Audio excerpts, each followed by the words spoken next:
เนาะ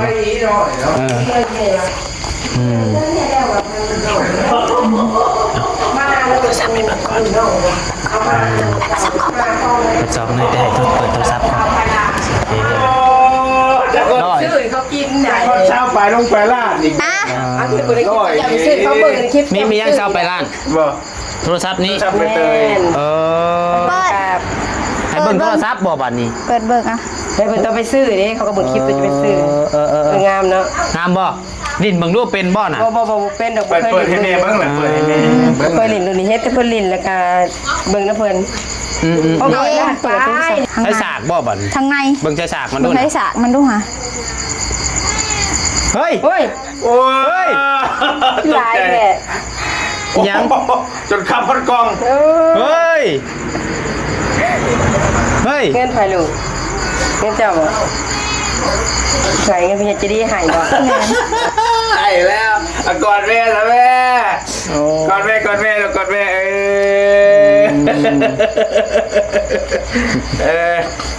อาดิให้จ้อยขอบคุณใจคือหลาย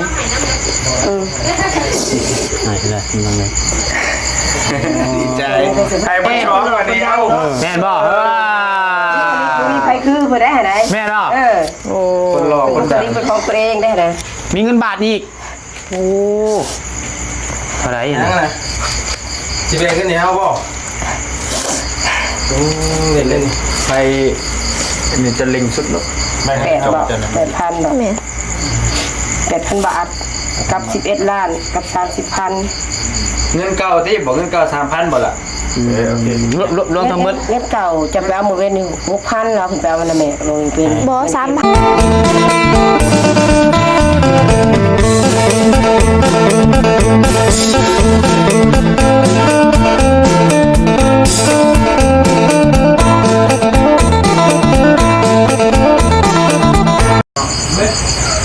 เอาบ่อันนี้เฮ็ดยังน่ะน้อง เตรียมเสื้อผ้าแม่ เตรียมเสื้อผ้าแม่ โดย เอ้าคือบ่ได้เงินหลายแท้นี่ ย่าง มี เนี่ย ทัดแจ็คได้เหรอเนาะ สบายดี โอ้เอาเลยพี่ว่าพี่เนี่ยพี่ว่าพี่เนี่ย สิเสื้อผ้าแม่บัดนี้ โดย เอาไผเสื้อผ้าอนามัยใช้เงินนี่คือหลายแท้ ทางผู้ใหญ่คนน้ำไห ผู้ใหญ่ นะไอ้ยาวมาเสื้อผ้า โอ้ไอ้ยาว โดย ป้อโหดแท้นี่เดี๋ยวนี้เอิ้นค่อยก็ได้ยินเนาะเขาว่าไอ้ยาวเฮาขี้ล่าขี้เล่ว่ะ ไอ้บ่เลย ก็ไอ้ยาวคุณรอสิเสื้อผ้าแม่ว่าบัด มี นี้ ทัดแจ็คไม่เนาะล่ะเนาะ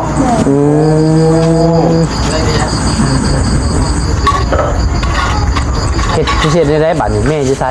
แม่อยู่เพื่อนค่ะเราไปเอาไปดิบผู้เลย อ๋อสิใช้สิเสื้อผ้าเพิ่นใส่กล่องโทรศัพท์นี่ แม่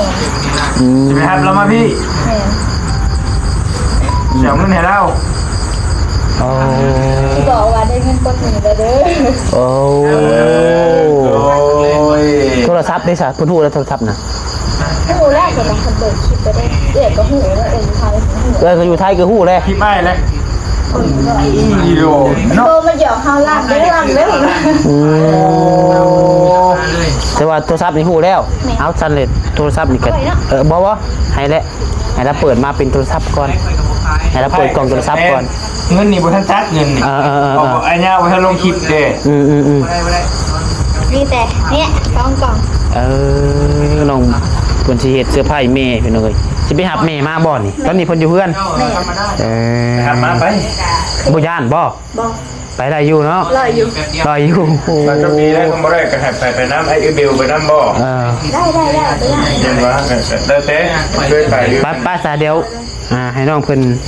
แอบแม่กับป้าไว้นี่แหละ เขาเชียงไว้นี่อันนี้เนาะ เจ้าสิไว้ใส่ซะถุงยางบ่ใส่ถุงบ่ เอาไว้ในผมก็ได้แหละกะ จังออกมา มาแล้วก็จะให้ไปเตยย่างให้เรามานั่งอยู่นี่ก่อนให้ไปเตยแม่ทำนี่ยังไงแทมนั่นแหละอันนั้น เอาพี่น้องเอ้ยเนาะ ไปใช่น่ะจะไปสบายแม่ บ่ ว่าปีก กราบทักทายสบายดีเด้อพี่น้องเลยสบายดีสวัสดีพ่อแม่พี่น้องทุกทีกันเบิร์ดสุขุทุกคนพี่น้องเนาะว่าอยู่ของลาวของไทยและก็อยู่ทางต่างประเทศเป็นยินดีต้อนรับเข้าสู่ช่องสายโคกสายบุญอีกแล้วเนาะก็พ่อๆกันกำลังปัดไซช่วงดึกๆดื่นๆตอนนี้หลังจากที่ว่าเบาเงาเป็นเสื้อผ้าน้องใบเตยแล้วเนาะน้องปัดไซไปทางน้องเพิ่นว่าอยากเฮ็ดเสื้อผ้าแม่บัดนี้เนาะเดี๋ยวเลยสิมาหับแม่พี่น้องเลยเนาะโอ้ถือว่าเดี๋ยวถ้าเบิ่งน้ำกันของความรู้สึกกูเป็นแม่ที่ลูกของเงินให้นั่นแหละพี่น้องเนาะเดี๋ยวถ้าเบิ่งน้ำกันเท่าไหร่เพิ่นหับแม่เพิ่นมาก่อนพี่น้องเลยเนาะเดี๋ยวเอาน้องเพิ่นกำลังสิไปพี่น้องเนาะไปกินข้าวไปมาลงเลยมาระหว่างรออันน้องไปเจอไปหับแม่มากินกุ้งถากหนึ่งเนาะ ลองดูไปตามตรง จะตามบ่กินปิ้งกุ้งหรือกินทอดเนาะกินปิ้งกุ้งหรือกินทอด งานพอ จะอยู่ใส่ใส่ พอไปปิ้งแค่คนนี้ ก็แค่พอปิ้งไง แต่เขาคอยตำกับพ่อกินได้อยู่ว่าแค่บนกินทอดดีป่ะยามันได้เลยยอดบาสบดีแล้วบากินหมดเดี๋ยวมันเดี๋ยวว่ามาน่าจะขับผมไปยังว่าโอเคก็เถิดซะเรื่องใหม่ซะเนาะยาวกูนะบอกเสาอยู่ว่าเรื่องนี้นะมาปิ้งกุ้งพี่น้องปิ้งกุ้งยี่ลี่กินหอดโอ้ยไปดอกเนาะพอมีผู้เดียวเมนมีได้มีผู้เดียวได้พอละมีผู้เดียวก็ได้พอแต่หมายกำเนิดพื้นพันกระดีบริวารพันบดีปัจจุบันนี่เรากระดีขัดเนาะมันสมขัดไปบ่อยๆหมูกรอบอะไรกันบ้างไหมทีละปิ้งสุกละทีละแคบหน่อยแล้วเขินอยู่ป่ะต้องไงกำลังไหลธรรมดามันไปลงหึงเลยดิเบิ้งครับดิขอเบิ้งเลยใช่ป่ะบุยใส่ใบเตยคือไปโดนเตะพี่น้องเลยไม่ได้ปิดหรอกครับบุยกันปิดนักกว่านี้ป่ะพอได้อยู่นะแต่โดนทีเด้ชอดเป็ดอะไรดิธรรมดาเนาะขึ้นเลยเขานะจะเป็นช่องเขาแล้วขึ้นเลยโอ้ยเขียวยุ่งๆไงหยิบจังหวะเขียวจนเหลือบเขียวยุ่งแบบนี้จนเหลือบไม่ได้อยู่เลยเข้าไปเจ๊นี่กินป่ะสบายดีมันจะกินนั่นเผ็ดแต่บัดใช่ไหมเผ็ดใช่ไหมบดไว้ได้กุ้งนี่เนาะฮะจะบริณก็ได้โทรศัพท์เนี่ยบอกว่าความหมายมันหอมมันแห้งเลยนั่นแหละขั้นตอนหนึ่งหรือว่าต้มมันเปื่อนนะมันบ่อยากกันได้ครับย่างมันบนท่านกูย่างเทียบจะสูดเด้อฮ้อนทีละอดเอาเพื่อข่อยเด้อไงทีละ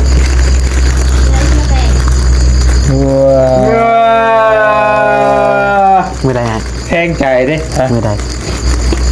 อธิบายก่อนแล้วว่าอย่างแล้วเอามือใดชิมาแตงมือใดฮะมือใดก็ได้มือน้องพร้อมมือใดเสียเขายืมเงินนะเอาเท่าไรเอาเท่าไรฮะเอามันยังบอกว่าแต่คาดองไงมันพอซอยได้กับซอยคาดองไงคำมาได้แล้วขายไม่ให้แล้วเราแท้บ่คำหมายดีหายมือนั่นชื่อแล้วพอแล้วพอไปชื่อคำไม่เลยชื่อคำแล้วโอ้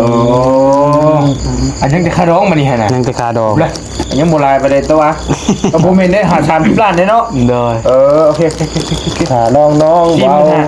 หาลองน้องเบาหาลองน้องเบาดีใครยุ่เนาะเฮ้ยเบาได้บ่ไอ้เท่าเฮ้ยเบาได้บ่คาดองนะมันบ่ได้คือเพลงไหนของโปปากซะพอแล้วอย่าลินร้ายคนไว้นะเท่าไรจ้ะถ้าลองจ้ะ16 ล้าน16ยืน7เมียมาอยู่ทั้งข่อยอีกจะเสียป่ะฮะเสียป่ะก็เสียไม่ให้ตามฮิตคองเพื่อนแล้วบอกเอาได้ขอบใจ ทองแทงบ่ได้มีหยังสักที จำกับแจ่วแซ่บเลย จะบ่ข่อยบ่มีครับบ่ได้ใจแต่ว่า16ล้านในยุคในช่วงนั้นมันก็แพงเติบนึงอยู่ ไปเลย แต่คือปัจจุบันนี่ก็16ล้านเก็บใช้10,000ใช้ 20,000 ปลายโดย10,000 กว่าบาทนะครับ16ล้านแต่ว่าใน แซ่บเลยเอา คนครึ่งเนาะ บ่ คิด พอแล้วครับเอาขึ้นมาแล้ว โอเค ยังไงมันสิเบาหวาน ก็ได้ก็บ่ว่าน้ำละ จะขามหนึงเนาะ ถามได้นึงว่าไปได้นึงมีหัวใจกันได้ข่อยกันพอแล้วบ่อยากพูดละขึ้นลา จะให้อย่าพูดอยู่ ทำบ่ถามจะไหนว่าไอ้ว่าเป็นอื่นได้นี่เดี๋ยวคนแบบบ่ใส่ใจนะมีทำบ่บ่ฟังมึงก่อนจะคิดได้สิต่อ เอาสิถามเจ้าปัดนี่ถามเจ้าปัดกินก่อนซะ มีทำบ่ ถามไผอันนี้ ถามไปเลยสิว่าต่อบ่ถามนี่แล้วจะว่าไปทางอื่นเด้อ เอาบ่ เชื่ออะไร เอาบ่2-1เนาะไว้นะเอาดิอ่ะ ทำบ่ เอาสิจับแขนให้ ทำบ่ทำบ่มีเพิ่นน่ะคิดบ่แล้วให้นะหยอกสิว่าจะได้ก็หยอกแล้วเว้ย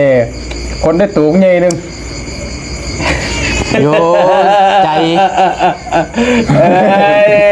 เฮงนักกูคอยเจ้าเนี่ยเดี๋ยวมันบ่เป็นคนน้อยหนึ่งมันแบบคนเหมือนโมใช่ใจกันนะโอ้โหคนเขาบอกนั่นหนึ่งแบบเต็บไปนั่นหนึ่งหายปะเดี๋ยวบอกน้ำอยู่หันอ๋อจะชิเทไปเช็คไอ้บอกคือชิโดดไม่ใช่มีแน่จ้ะมีกับชีชมพูติ โอ้ มาขนาดมีจริงเป็นชีชมพูเลยเนี่ยแต่เราจะว่าไงตั้งไหนเพื่อแล้วทำมาดีนะ ได้ ไปกับต้นนะ อะไรปาแต่น้องไปเตยไปโดนได้นี่ เนาะหรือไม่ต้องบอก บอก มึงอยู่ที่อายุจ้ะ บอกกันว่านั่นนะครับสิเอาเมื่อก่อนเอาเงินนี่เอาเมื่อก่อน ก็ได้เมื่อนั่นบอก ว้ายโดยอย่างนะ เอากินได้บ่ กินได้บ่หัวมันนะ ยังบ่สุกเนาะเดี๋ยวถาน้องไปเตยมาก่อนเดี๋ยว เบิดแล้วพุ่งกัน หมดแล้วบ่ เดี๋ยวเลย บ่เป็นหยัง เอาพุ่งเอาจะขึ้นกี่ขา โดย กระบะ สบายดี มาเบิดแล้วพุ่งไปเลย โอ้ ไปกับเพื่อนคลิปไปเตยเดี๋ยวโทรศัพท์ประกาศ บ่ เมื่อไหร่ก็เกียนกินเบียร์แม่ก็กราบบลังอ้าวของเงินแบบไรซื้อเบียร์ให้เพื่อนกิน แม่นบ่เห็นแล้วคลิป เลย แม่ เห็นคลิปลูกได้ไปเห็นโทรศัพท์แล้วโอ้ เอามาได้มาเพราะว่ายังดีว่ะเลยได้ซื้อเป็นโทรศัพท์ เห็นไว้เห็นว่าเด้ โอ้ยดีใจเลยเพื่อนได้ดอกอ่ะ ทั้งนี้กำลังมอบทั้งนั้นกินเลี้ยงฉลองอะไรเนาะเอายังไม่กินยังยุ่ง ร้อยกุ้งเนี่ยเบิ่งคลิป ขนาดได้โทรศัพท์ได้นี่ คะแนนว่าลูกได้ผัวดี ตัวนี้ มัวหาตัวเลย ตัวนี้ก็ต้องว่าถึงขาดองนะถือใจเลยอันลบเอาเลยนะลุงเนาะ แม่นว่า เดี๋ยวก็สบายได้เบียงมาได้เบียงที่ว่าต้องขาดองเท่านั้นตัวนี้บอคะแนนหมักกันนะคะแนนบ่ถิ่นบุกป้ากันเลยนะ คะแนนถูกใจเลยโบให้ขาดองก็ได้ บ่ได้ว่าเลยนะเนี่ย เอาเลย เฮ้ย มาบอกน้องชายครับ เมียเอ้ยเบิ่งดูนี่เพิ่นคือว่า ตัวอย่างบ่ พอเบิ่งตัวอย่าง ไปตาม ดู เบ นี่ น้องเบลนะข่อยเด้อ ว้าเราขาดทั้งนี้เลยบัดนี้ ขาไม่เท่าเขาเลยอย่างนี้เนาะ ขาดมาแล้ว เป้าโกมาตั้งเป้าลูกเป้า ขาดทั้งนี้นะบัดนี้ พ่อแม่ก็ยังรออยู่แล้วกับพ่อแล้วนี่ค่ะ บ่เจ้าก็ได้เตยเจ้าก็ได้ล่ะ เจ้าก็ได้ลูกก็ดู เจ้าก็บ่ได้แต่งบ่ บ่ ว้า ร้อยเนาะ หากบ่ได้แต่งกะบันนั้นอยู่ได้อันนั้นเป้าไม้ก็คือแบบว่าเป็นกะหักแพงแบบว่าบ่ได้ป้าบ่ได้ถิ่มเฮานะงานมาสุกยากแบบว่าคือเอาน้องคนไปเอาเอื้อยไปโรงหมอนี่ก็ว่าอะไรมีอะไรสู้กันอะไร โดย ที่ปรึกษาของกันและกันก็คิดว่าเพิ่นสิมาหาเงินนะครับก่อนแล้วก็บ่มาได้แล้วก็อยู่เบิ่งกันพร้อนแล้วว่ะ โดย ถูกบ่จากลำบากกว่านี้ แม่แม่ ทั้งนี้ทั้งทุกข์ทั้งจากทั้ง ลำบากทั้งนี้เอาน้องเอ้ยอันนี้เป็นแม่น้องใบเตยเนาะพอน้องบัดไซกับบ่คอยได้ฮู้บันไดพี่น้องเอ้ยกับเฮาก็ยังบ่ฮู้ญาติพี่น้องน้องเบลบันไดนั่นแม่นบ่ได้จักจับ ไม่เท่าเลยเนาะ ยังบ่ได้มาเฮือดอกเพราะว่าเราก็มาตีแล้วก็เมื่อ แม่ ยังไม่อยู่เลยยังบ่ทันลึงไปปานใดเก้าบ่ได้จักเลย บ่ยาวยังบ่ได้ฮู้จักฮอดอัน เป็นเจ้าทั้งนั้นมีปานใด โดยว่าง่ายก็คือเฮากับไปเวียกไปงานไปเวียกไปจากหุ้นกันไปเวียกไปงานเนาะคือเพิ่นก็มีเวียกมีงานพี่น้องเอ้ยบ่ได้สู้เห็นกันนะก็เห็นอยู่ นั่นแหละจังหวะบ่พร้อมสิหาอันพระเจ้าว่ามื้อซ่าแล้วเราไปอยู่ในคนกับเปียกประทีปนะฮะแล้วตูบเจ้าย่านั่นก็โอ้ยว่าเรียนมาพัดกวนปักแน่ปัดได้หมดมาว่ามันบ่เหมาะโพดว่าเฮาก็บ่มีเวลาอยู่เงินเรียนเงิน โดย เป็นเต้กับแฟนไปส่งแม่พักกลับขึ้นมาแล้วเนี่ยมันก็มาเลย โดยเป็นไงล่ะไปเอาโทรศัพท์ใหม่ไหมแม่มึงไป เบิ่งดู เราเบิ่งดูเราเบิ่งดู เอาเสื้อสีขาวเลยกัน โอ้ยพี่น้อง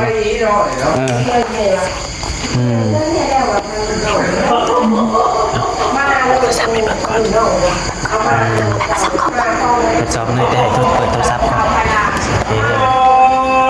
ร้อย ซื้อเขากินไหน เช้าไปลงไปลาดอีก เอาที่บริกิจอย่าไปซื้อเขาเบิ่งในคลิป มียังเช้าไปร้าน บ่ โทรศัพท์นี้ เช้าไปเตย ให้เบิ่งโทรศัพท์บ่บัดนี้ เปิดเบิกอ่ะ ไปเพิ่นต้องไปซื้อนี่เขาก็เบิ่งคลิปตัวจะไปซื้องามเนาะ งามบ่ลิ้นเบิ่งดูเป็นบ่น่ะ บ่เป็นดอก เปิดให้แม่เบิ่งหน่อยเปิดให้แม่เบิ่ง เพิ่นลิ้นตัวนี้เฮ็ดแต่เพิ่นลิ้นแล้วก็เบิ่งนะเพิ่นพอข่อยลาดไปเนี่ยข่อยลาด8แต่ปีกายไปซื้อนี่พวกนี้ ชื่อของแม่ได้อยู่20หน่วย แม่ นี่ฮูก สิได้เงินซื้อแพงข่อยบ่เคยซื้อโทรศัพท์แพงจักเทื่อ ไอ้ยาวอันนี้บอลลี่นี่นะ โลบอกก็ได้หลายลองไทย โอ้ยเอาไว้ทีละลึกเลยบ่ต้องลุกดอก ไปเป็นทีละเล็กแล้วลองกล้องตอนไปซื้อนะ โอ้สิเก็บไว้เลยบ่นี่ เก็บไปเลย ทีละลึกเลย เป็นทีละเล็กบ่มีอ้ายซ้ำอ่ะนะเครียดเลยเฮา เพิ่นเป็นผู้นำโชคได้เพิ่นน่ะนะโชคใหญ่ เด้ มีบ่มีอ้ายบ่ เขายัง บ่มีอ้ายคือเก่า มาทำไม ใจแล้วอย่าแล้ว มา อ้าย ไปเมื่อไป มา เอาได้ดิเนาะโอ้ยเหยาะ ลองกล้อง1 2 3 เดี๋ยวให้ได้ โอเค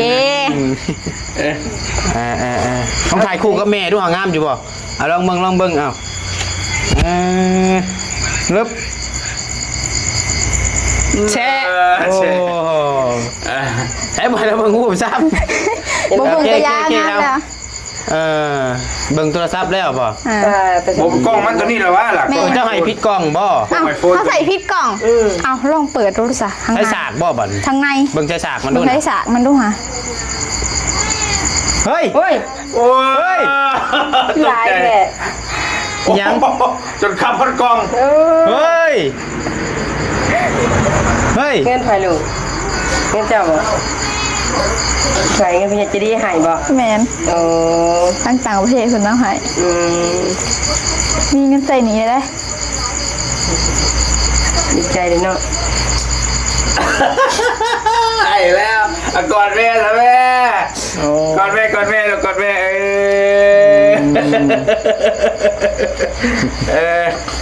เอาดีใจให้จ้อยขอบคุณใจคือหลาย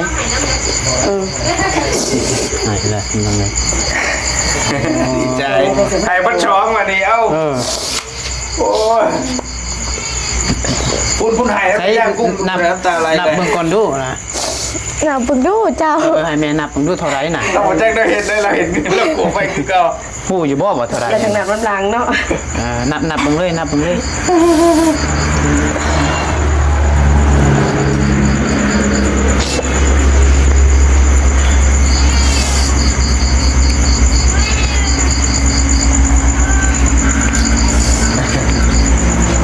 ตื่นตันใจเนาะ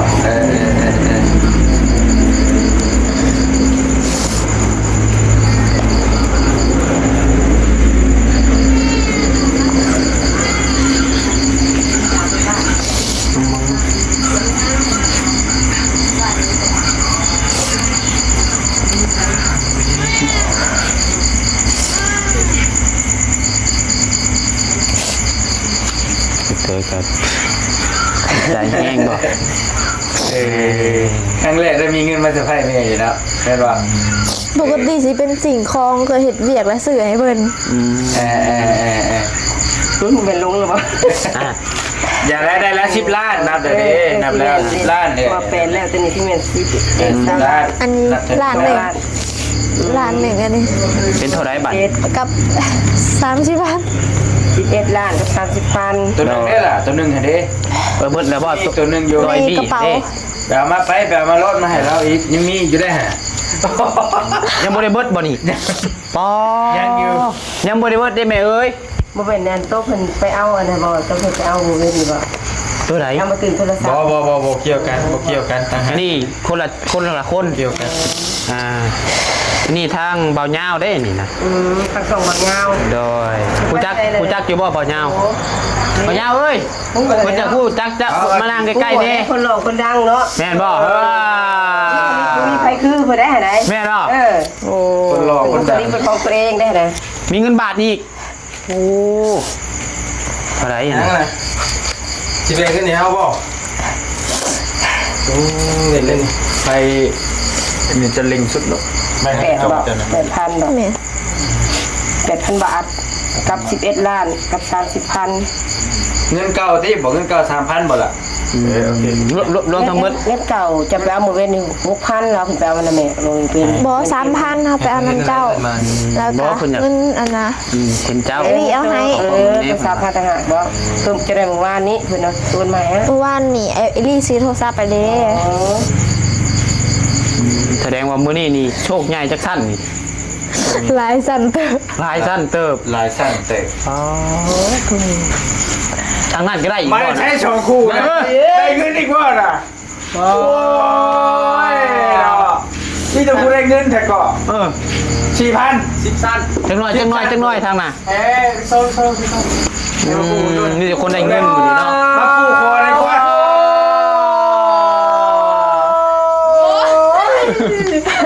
ได้เงินอีกทางนี้กะ มาคนละพัน คนละบ้าน มาเดี๋ยวกันไหมไปปูคอเลยกว่า บ้า โหด ปู แท้ คอได้ละปูคนใดละบัดนี้ แบ่งให้เคยแน่สิไปแต่งเอ้ยเจ้า ก็ให้มันใช้ใช่ เนาะ เอาก็ได้ ขอ เพื่อนก็เลย ขอเดียวเลยได้เฮาบาทนี่เนาะอุ๊ยเอาทางนี้ก่อนพี่น้องเลยสรุปนี่มื้อนี้นี่ได้ทั้งโทรศัพท์ โดย ได้ทั้งเงินอ๋อโต กำลังเบิ่งได้กำลังพอเบิ่งคลิปว่ายักษ์ชมใหญ่ชงสั้นเอ้าเป็นหยัง ชมใหญ่ชมชัด เบิ่งไปใต้ก่อนว่ากำลังเบิ่ง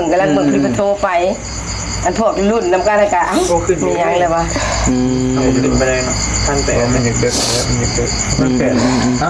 อาขึ้นได้หน่อย เอาอันนี้ก็เป็นเงินผู้ใหญ่ทางเบาเหย้าบอกให้ แม่น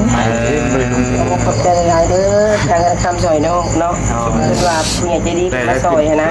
ขอบใจเบาใหญ่ลำด้วยเจ้าก็ได้เด้อถ้าปลอดภัยทำ นางมีอย่างหนึ่งการเล่นทะเลที่ คนมันเด้อ จะถามให้ละเอียดเฮาเลยบ่ฮู้ค่ะ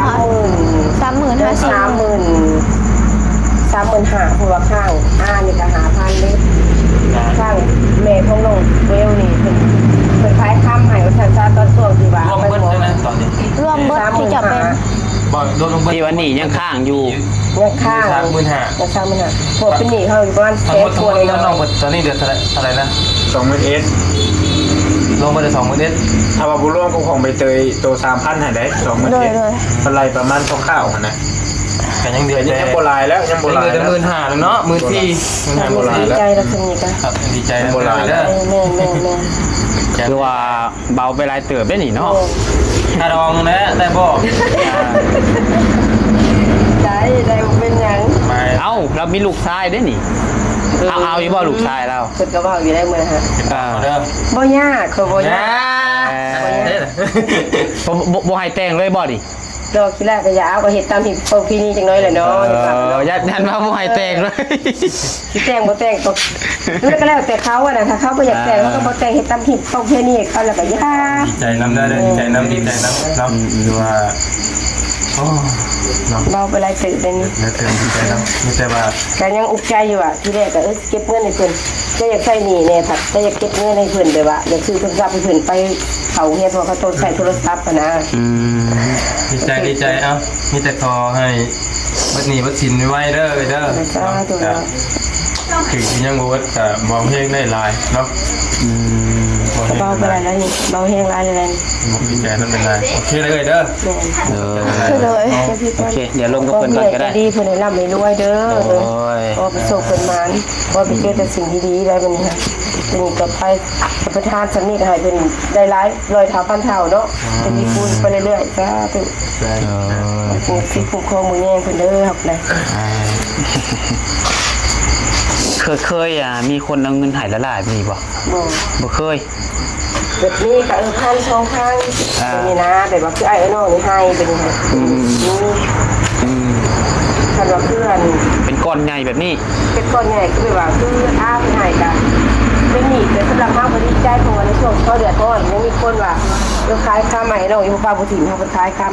เป็นหนีถึงกัน40,000นะก็ดีใจ เคยสิเป็นหนีกันยาเพราะว่าเพิ่นก็บ่ได้เอาขี้ดอกเนี่ยน้ำเฮานะ โดย เล่นเฮาไปก็บ่ได้ป้าบ่ได้ขี้ไว้เนาะเขาก็เบิ่งเขาอยู่บ้านเมืองให้กำลังใจช่วงเป็นช่วงเขาเป็นปัญหาคือเอาลูกคุณหมอจะไปหมกไปยังไปกลัวอยู่ไทยน่ะคืออย่างไปอยู่เพื่อนอยู่ซ่านให้นอกก็แบบคือหมู่เพื่อนนี่นะน้องดูหักแท้ในบ้านเขาก็มาอยู่เพื่อนอยู่ซ่านให้เขาก็เขาบ่กดใจนำบ่ทุกคนคนเป็นป้าเป็นจีน โดย พญาเนี่ยอยู่เงินชาติซอยแต่ผู้เล็กผู้น้อยแหละเขาเก็บเงินซอยการผูก2-3,000 บาทเลยก็ได้คนละ200,000-300,000นี่นะ โดย เขาไปซื้อซื้อกิน ก็ถือว่าก็ได้เงินใส่หนีไปหลายเติบเนาะเพราะว่าห่วย แต่ครัวเพิ่นน่ะตกอยู่300,000ปลายเด้เพราะว่าเงินเฮากระทรวงน่ะมีแต่100,000-200,000เงินเก็บที่ว่าบ่แม่นเก็บไว้ดอกขายรถให้แล้วที่แรกก็ขายรถได้เลยมาซื้อรถตู้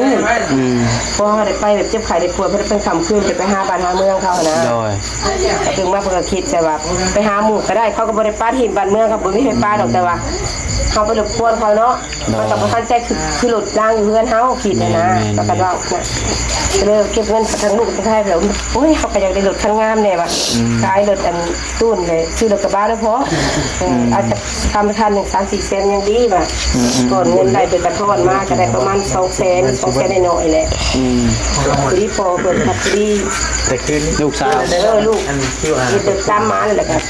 เลยได้ไปเห็น ผมเป็นยังไงโอ้ยแหม โอเคโอเค กล้วยหมูผัดพอดีได้ประมาณ3-4 มื้อบาง3 มื้อ4 มื้อนี่แหละหมอก็ว่าเอาบ่ได้ได้ถ้าบ่ไปวนต่อแล้วคือบ่รอดค่ะในกรณีนี้ผ่าตัดบ่ได้ใช่มั้ยแต่บ่งั้นไปอยู่หันกับอันนี้เงินค่ะอยู่ลาวเนี่ยป่วยอยู่ลาวเนี่ยเป็นคนบ่เฮ็ดหมูกอ่ะมันสิเบิดไปอยู่ประมาณอย่าเข้าแสนเนาะ18,000เลย โดย เงินทาง2 แสนมันก็เบิดไปบัดนี้นะ เป็นไปพอดีส่งไปอุบลเพิ่นละบอกว่าถ้าไปอุบลแล้วแต่ประมาณ300,000กว่าเพิ่นว่าสนะจังสี่เพิ่นจังสิรักษาให้เพิ่นว่านั่นปุ๊บประมาณการใช้จ่ายเนี่ยประมาณนั้นเพิ่นว่าก็เลยจะคิดบ่ออกบ่เข้าเลยแต่ละมื้อเบิดที่ไปนะเลยคิดว่าโอ้ยสิบ่ได้เอาลูกกลับซะบ่เขาว่าท่าว่ามีแต่2อย่างเพิ่นว่าให้รวมญาติพี่น้องว่าตังมีเท่าใดเพิ่นก็ถามว่าขนาดมีหลายมีน้อยก็ถ้าว่ามีประมาณ300,000แล้วสินำส่งให้เพิ่นว่าสินะถ้าว่าไปขอบคุณแล้วเขาสิ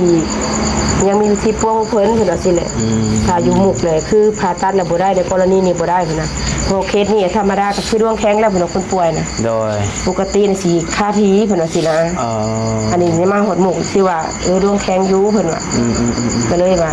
เพิ่นก็เลยแนะนำว่าให้ไปอุบลหรือสิรอดก็เลยว่าขอรวบรวมเงินก่อนว่าหั่นนะขอรวบรวมเงินก่อนเพิ่นเลยว่าพังไปเบิ่งพุ่นน่ะถ้าว่าพังโดนก็บ่ได้เด้อว่าตอนที่เย็นจะสิให้คำตอบก็เลยบอกเพิ่นอันนี้ประมาณ3-4 โมงแรงบ้านเฮานี่แหละที่เพิ่นให้คำตอบว่าบ่ได้ไปอุบลเลยนะเพิ่นว่าเพิ่นตอบเพิ่นบอกนะเพราะว่าเลือดน้องหยุดไหลแล้วเพิ่นว่าสิก็มีแห้งมาเติบได้แล้วก็ยืมเพิ่นไปเพิ่นโอนเงินไปให้น้ำล้างนี่ก็อ้ายเอาไปให้น้ำล้างนี่ก็แสนกว่าตัวนี้แหละตัวที่ไปน้ำล้างตัวเสียไปอุบลนี่แหละพอเงินทำมันค้างอยู่บ่หลายแล้วก็เอาไปตื่มกันตัวนี้แหละตัวเป็นหนี้เพิ่นหาแล้วก็ส่วนนึงให้อีกประมาณแสนกว่ากลับขึ้นมาส่งเพิ่นน่ะ50,000กว่าจังว่ามาค้างเฮาใส่หนี้เพิ่นไปเลยเพิ่นเหลือประมาณ30,000กว่า โดยเอา โอเคเนาะว่าง่ายๆก็เป็นหนี้ย้อนว่าพาเอื้อยเกิดอุบัติเหตุเนาะลูกสาวเพิ่นแหละทางภูกกคือน้องไปเตยว่าวหั่นแหละเอาจังใดก็ดีใจนำเด้อจังใดก็เฮ็ดดีต่อไปเชื่อว่าความดีนี่ตกน้ำบ่ไหลตกไฟบ่ไหม้น้องปัดใจเสือได้พี่น้องเนาะการที่เฮ็ดดีนี่บ่มือใดกับบ่มือหนึงเทวดาเพิ่นก็ต้องมองเห็นเฮานี่แต่ว่าสู้ต่อไปเด้อใบเตยเด้อตั้งใจเฮียนเจ้าก็ได้ตั้งใจเฮียนให้มันจบตามจังหน่อยกับม.7 กันยังดีตอนนี้ม.ยังก็ยังอีก 3-4 ปีม.4ตัวเจ้าสิไปนี่ล่ะว่าเนาะม.4สิเปิดเรียนนี่ตั้งใจเฮียนตัวผู้ใหญ่เพิ่นก็ไอ้เนาะก็ว่าอยู่เพิ่นก็ว่าพอเพิ่นเฮียนพอได้อยู่เพราะว่าเกรดของเพิ่นหาแบบว่าที่1ที่2ในห้องว่าสัตว์ที่1ที่2สิแบบนี้นะโอ้เฮียนเก่งบ่จันได้ครูเพิ่นก็เว้าอยู่ว่าถ้าว่าเฮียนได้ให้ขอทุนเพิ่นว่าขอทุนอาจสิได้เพิ่นว่าสินะเพราะว่าเราเฮียนแล้วก็ได้อยู่ประมาณที่1ที่2สมมุติว่าภายในแบบว่า 3-4 เดือนหรือว่าครึ่งปีนี่คือสิได้อยู่ที่3นี่สิได้ส่วนน้อยในครูเพิ่นถ้าในครูเพิ่นประจำห้องเพิ่นว่าสุพังเลยนะโดยว่างานก็เป็นนักเรียนเก่งเนาะเอาดีแล้วซะถือว่าโทรศัพท์กับผู้ใหญ่เพิ่นก็ซื้อให้อำนวยความสะดวกให้เลยเด้เฮาก็ตั้งใจบัดนี้แล้วอยู่ดีจังเพิ่นโอ้ยได้เงินเพิ่นได้โรงเรียนได้โทรศัพท์เรียนแล้วใครแน่ว่าโดยคือว่าคันว่าเฮารักษาได้นี่ก็ใช้ไปอีกหลาย10 ปีก็คือสิได้อีก5 ปี10 ปีข้างหน้าก็พอเป็นรุ่นใหม่ล่าสุดเลยเพิ่นซื้อให้ก็ได้เนาะเอาแน่นั่นแหละซะเด้อเดี๋ยวยังว่ากันพี่น้องเนาะมันดึกแหละใจก็จบคลิปก่อนบัดนี้พี่น้องเอ้ยเอาสบายดีเด้อโดยดีใจนำ